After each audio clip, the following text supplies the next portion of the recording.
और बढ़ेंगे आगे। लंबे समय के बाद जनता इंतजार कर रही थी, पर्यटक इंतजार कर रहे थे कि पहाड़ों पर बर्फबारी हो।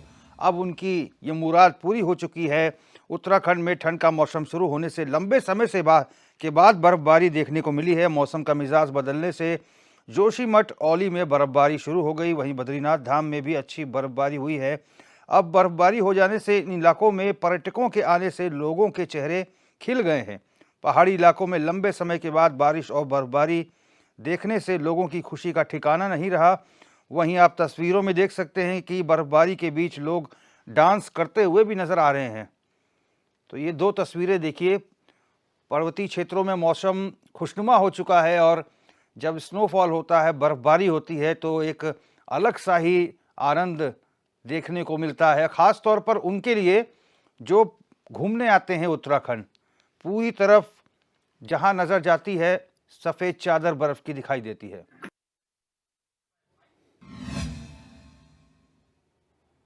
संजय कुंवर हमारे संवाददाता जोशीमठ से फोन लाइन पर जुड़ चुके हैं। संजय, पर्यटकों की खुशी का ठिकाना नहीं लग रहा है। यहाँ पर जी भर के लोग डांस कर रहे हैं, आनंद उठा रहे हैं बर्फबारी का।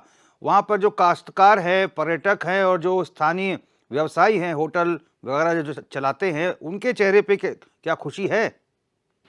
जी बिल्कुल। देखिए, आप देर शाम से एक जश्न का माहौल जो है आप तस्वीरों के माध्यम से देख सकते हैं कि औली में किस तरह जो पर्यटन कारोबारी हैं जो लंबे इंतजार के बाद जो है बर्फबारी को लेकर के मायूस थे, लेकिन जैसे ही देर शाम बर्फ के फोहे जो है औली की वादियों में गिरना शुरू हुए तो फिर गीत संगीत का दौर भी शुरू हुआ और जम करके पर्यटकों के साथ जो स्थानीय पर्यटन कारोबारी है, स्कीइंग सिखाने वाले प्रशिक्षक हैं, जम करके सारी रात जो है गढ़वाली गानों की थाप पर जो है नाचते नजर आए। और यही हाल जो सीमांत के किसानों का भी है। और जिस तरह से काफी लंबे टाइम के बाद जो है जोशीमठ क्षेत्र में अच्छी बारिश हुई है, तो कहीं ना कहीं जो रबी की फसल, जो रबी की खेती के लिए ये जो है संजीवनी साबित हो रही है, जो ये बारिश अभी हुई है। हालांकि जो निचले इलाके हैं जोशीमठ के, जहां जहां सेब बागान है, वहां बर्फबारी तो अभी देर शाम की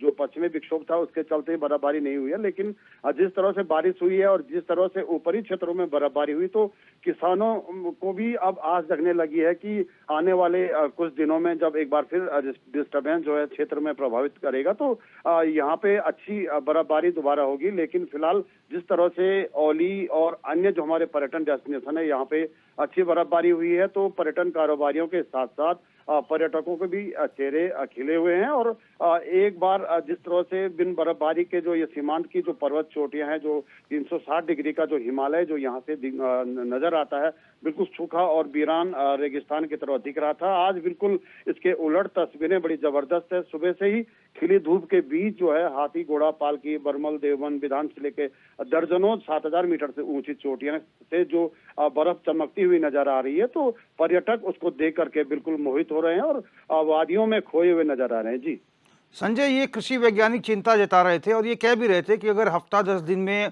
बर्फबारी हो जाती है तो जो सेब और अन्य फल उत्पादन करने वाले जो किसान हैं, उनकी फसल जो है खराब होने से बच जाएगी। तो ये एक अच्छी खबर है उन किसानों के लिए।